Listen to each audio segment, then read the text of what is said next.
বলতে চাই, স্রোতের প্রতিকূলে যে টেকা অনেক কষ্ট, স্রোতের অনুকূলে গা ভাসানো আমাদের সকলেরই উচিত।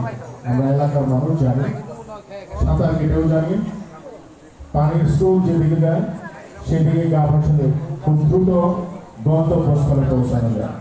আপনারা যদি আপনার এলাকার সঠিক উন্নয়ন করতে চান, অতি অল্প সময়ে এই এলাকাকে উন্নয়নের দিকে নিয়ে যেতে চান, তাহলে বর্তমান এই সাভার আসনে যিনি এমপি হিসেবে আপনারা নির্বাচিত করেছিলেন তারই ছোট ভাই আবার উপজেলা পরিষদে নির্বাচন করতে যাচ্ছেন।